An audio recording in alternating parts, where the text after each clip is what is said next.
ನೋಡಿ, ಇದು diamond biscuit. ಇದನ್ನು ಮಾಡೋದು ಹೇಗೆ ನೋಡೋಣ. ಗರಿಗರಿಯಾಗಿ ಸ್ವೀಟಾಗಿ ನೋಡಿ, ಮುರಿದ್ರೆ ಎಷ್ಟು ಚೆನ್ನಾಗಿ ಸ್ಮೂತಾಗಿದೆ, ತುಂಬ ಚೆನ್ನಾಗಿ ಬರುತ್ತೆ. ಇದನ್ನು ಒಮ್ಮೆ ಮಾಡಿ ನೋಡಿ, ತುಂಬ ಟೇಸ್ಟಾಗಿರುತ್ತೆ, ರುಚಿಯಾಗಿರುತ್ತೆ. ಮತ್ತು ಬಿಸ್ಕೆಟ್ ಥರನೇ ಸ್ಮೂತಾಗಿ ಎಷ್ಟು ಚೆನ್ನಾಗಿರುತ್ತೆ.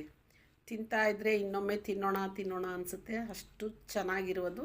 ಬನ್ನಿ ಮಾಡೋದು ಹೇಗೆ ನೋಡೋಣ.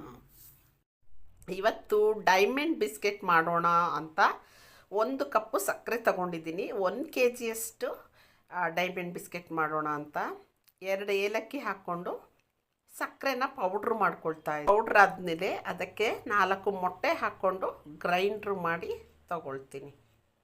ಸಕ್ಕರೆ ಬೀಟ್ ಮಾಡಿ ಹಾಕ್ಕೊಂಡಿದ್ಮೇಲೆ ಮೈದಾ ಹಿಟ್ಟನ್ನ 1 ರಾಡಿ ಇಟ್ಕೊಂಡಿದ್ದೀನಿ, ಎಲ್ಲ ಕ್ಲೀನ್ ಮಾಡಿ. ಅದನ್ನು ಈಗ ಅದರೊಳಗೆ ಹಾಕಿ ಕಲಸೋಣ. ಸ್ವಲ್ಪ ಚುಟುಕಿ ಉಪ್ಪು ಹಾಕೋಣ. ಸ್ವೀಟಿಗೆ, ಯಾವುದೇ ಸ್ವೀಟಿಗಾದರೂ ಒಂಚೂರು ಉಪ್ಪಿದ್ರೆ ರುಚಿ ಇರುತ್ತೆ. ಅದರಿಂದ ಒಂಚೂರು ಉಪ್ಪು ಹಾಕ್ಕೊಂಡಿದ್ದೀನಿ. ಈಗ ಕೈಯಲ್ಲೇ ಅದನ್ನು ಕಲಿಸ್ತೀನಿ. ಎಲ್ಲ ಹಿಟ್ಟನ್ನು ಒಡೆದಿರುವಂಥದ್ದನ್ನ ಹಾಕಿ ಕೈಯಲ್ಲೇ ನೀಟಾಗಿ ನಾದ್ಕೊಂಡು ಕಲಿಸ್ಕೊಳ್ಬೇಕು. ಇಲ್ಲ, ನೀರೇನು ಬೇಕಾಗಿಲ್ಲ. ಇದಕ್ಕೆ ಸ್ವಲ್ಪ ತುಪ್ಪ ಕಾಯಿಸ್ಬಿಟ್ಟು ಇದ್ರ ಮೇಲೆ ಹಾಕ್ಕೊಳ್ತೀನಿ. ಸ್ವಲ್ಪ ಆಗಿದೆ, ಅದು ಉಂಡೆ ಬರ್ತಾ ಇದೆ ನೋಡಿ, ಎಷ್ಟು ಚೆನ್ನಾಗಿ ಉಂಡೆ ಆಗಿದೆ. ಸ್ವಲ್ಪ ತುಪ್ಪ ಕಾಯಿಸಿ ಹಾಕ್ಕೊಳ್ತೀನಿ. ಕಾಯಿಸ್ಬಿಟ್ಟು ಹಾಕೊಳ್ಳೋಣ. ಸ್ವಲ್ಪ ಬಿಸಿ ಆದರೆ ಸಾಕು.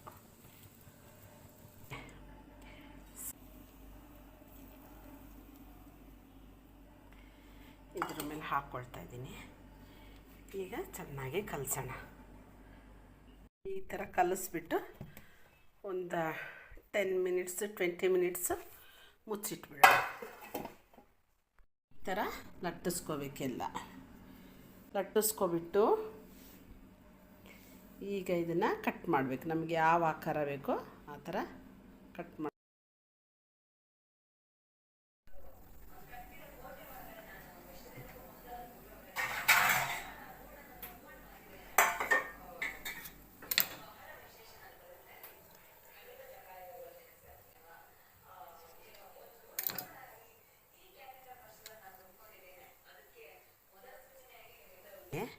ಇಲ್ಲೆಲ್ಲ ಮಾಡಿಟ್ಕೊಂಡಿದ್ದೀನಿ. ಇದನ್ನು ಈ ಥರ ಬಿಡಬೇಕು ಎಣ್ಣೆಲಿ. ನೋಡಿ,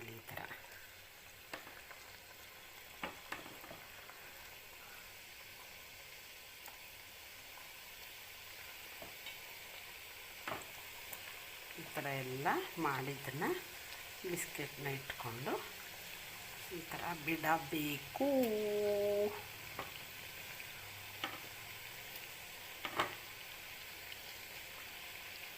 ನೋಡಿ, ಈ ಥರ ಕರಿಬೇಕು. ಎಣ್ಣೆಲಿ ಹಾಕಿ ಕಟ್ ಮಾಡಿ ನೋಡಿ, ಫ್ರೈ ಮಾಡಬೇಕು. ಈ ಥರ ಸಣ್ಣ ಮೀಡಿಯಮ್ ಉರಿಲೇ ಮಾಡಬೇಕು. ನೋಡಿ ಎಷ್ಟು ಚೆನ್ನಾಗಾಗಿದೆ ಬಿಸ್ಕೆಟ್. ಸೌಂಡ್ ನೋಡಿ, ನೋಡಿ ಸೌಂಡ್ ಹೆಂಗಾಗುತ್ತೆ.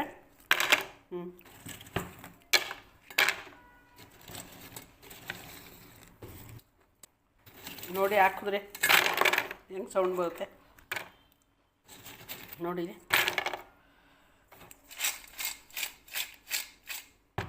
ಒಳ್ಳೆ ಸೌಂಡ್ ಬರುತ್ತೆ. ಸೂಪರಾಗಿದೆ ನೋಡಿ. ನೋಡ್ಕೊಳ್ಳಿ ಡೈಮಂಡ್ ಬಿಸ್ಕೆಟ್ ಮಾಡೋದು ಹೇಗೆ ಅಂತ. ಮಾಡ್ಕೊಳ್ಳಿ, ಚೆನ್ನಾಗಿ ಎಂಜಾಯ್ ಮಾಡಿ, ತಿನ್ನಿ.